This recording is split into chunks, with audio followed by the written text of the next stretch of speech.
Welcome to the My Creative Days podcast, where we will talk about all things DIY, home decor, decorating tips, and creating a beautiful home on a budget. I am hoping our time together will spark a creative idea, help you plan your next DIY, or inspire you to finally tackle that project you keep putting off. Grab your favorite cup of motivation and let's chat.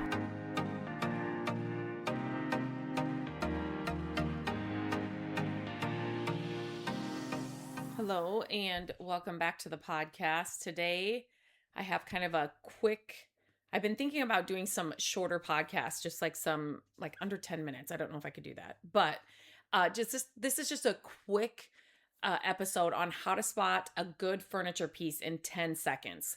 So if you've ever walked into a thrift store, garage sale, estate sale, and felt completely overwhelmed by all the furniture, some pieces look promising, some look terrible. Some, right away, yes, or right away, no. But I can usually within 10 seconds know if it's a good furniture piece or not. So I'm going to tell you what I look for. And so you can know right away, is this piece actually worth buying?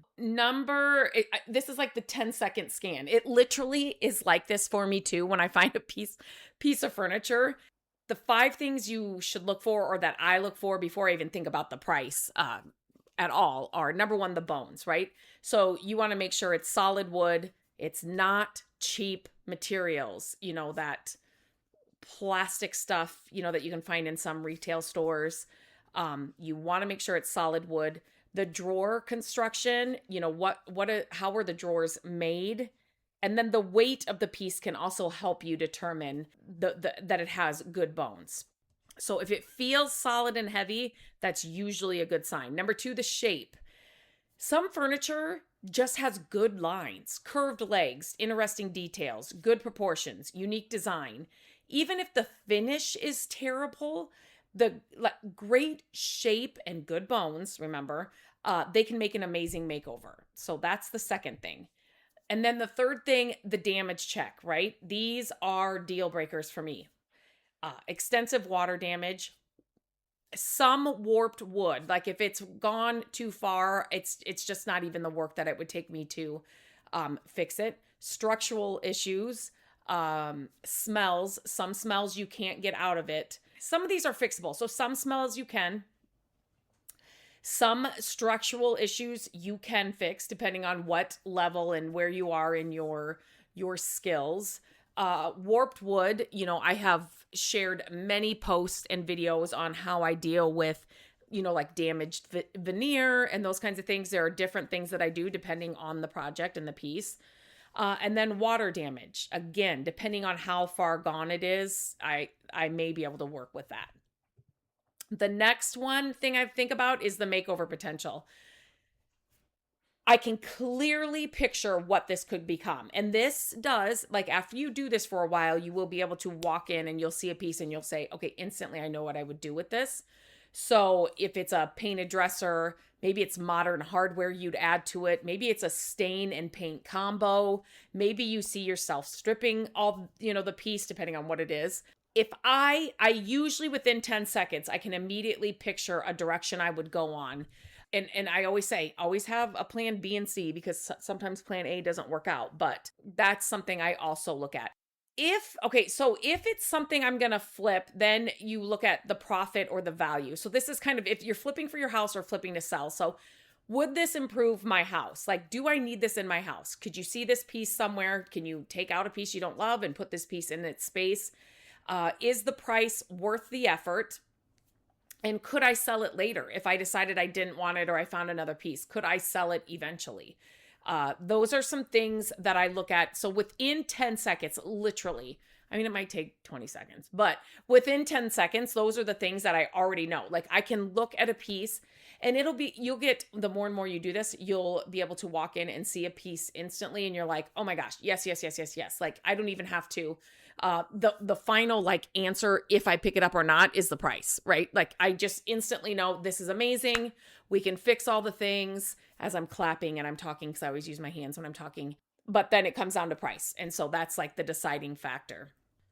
Before we jump back into the episode, I want to share something exciting.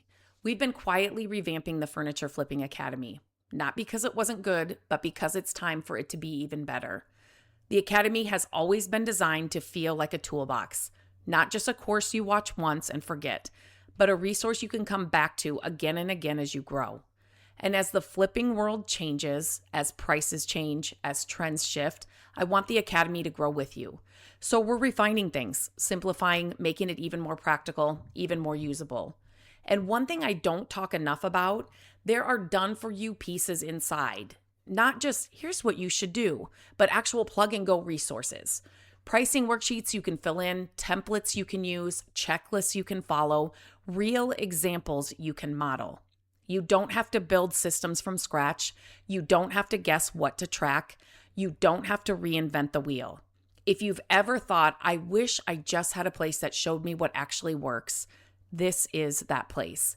Inside, you'll find guidance for every stage. If you're brand new and don't even know what tools to buy, if you flipped a few pieces but aren't sure you're pricing them right, if you want to make extra income but don't want the pressure of building a massive business, this isn't about doing everything. It's about knowing what to do next and having it laid out for you, not fluff, not hype, not overwhelm.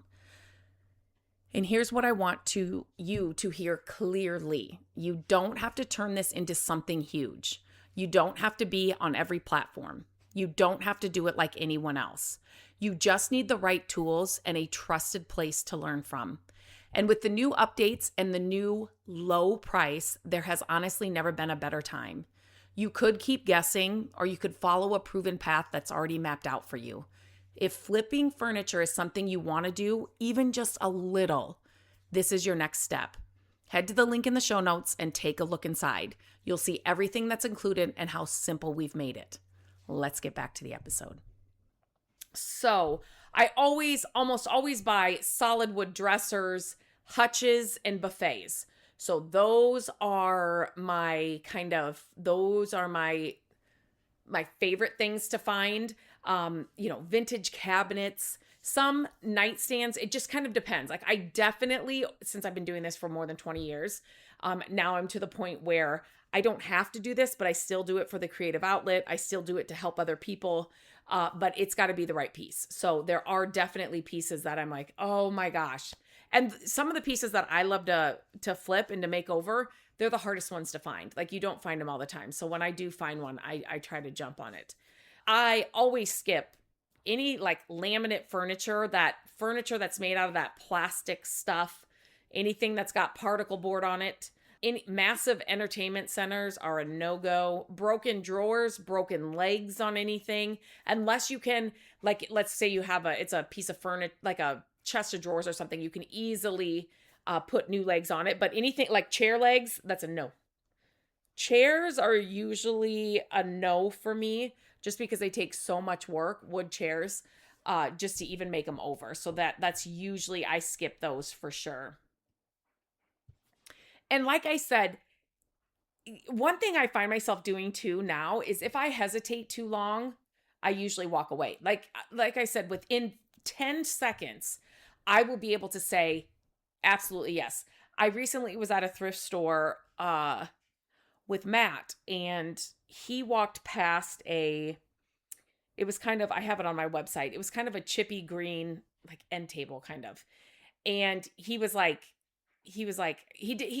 of standing by it or walked by it. And I'm like, wait, what are you, look at this piece. I could tell from far away. It was solid wood. It was a vintage piece. It was, somebody just did a really bad paint job.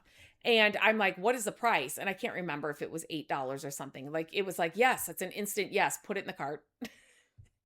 I don't know what I came here for. Just put it in the cart. Definitely that was something that I picked up. So usually now I'm to the point where I can instantly say yes to a piece, and it just comes down to the price, because especially in a thrift store, we all know that thrift store prices are getting pretty crazy. So don't overthink it, but yet there are certain things that you want to look for that is is the piece worth it or not? And it's for your home or flipping for profit. So either one, you want to kind of look for these things. And if flipping furniture is something you've ever thought about, my Furniture Flipping Academy is now, we have lowered the price. We have revived it. We are hosting it on a whole new platform.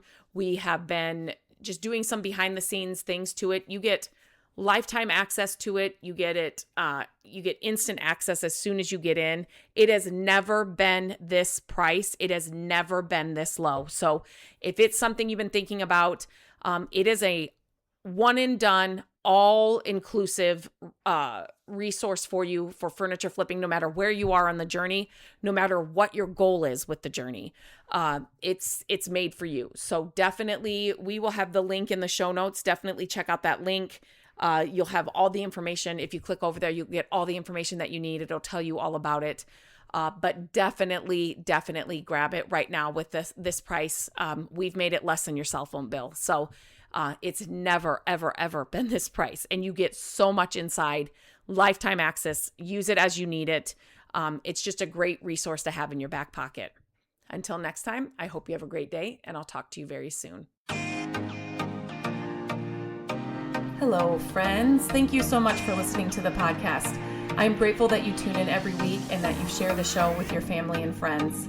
I love having creative chit chats with you, and my hope is that this podcast will inspire you to try a new project, start a DIY that you've been putting off, and decorate your home exactly how you want it. There are a few ways you can help us with the podcast. Follow the podcast so you don't miss an episode. And if you could take a few minutes to leave the podcast a review, that would help us so much. Again, thank you for being here, and I look forward to our chat next week. Bye-bye.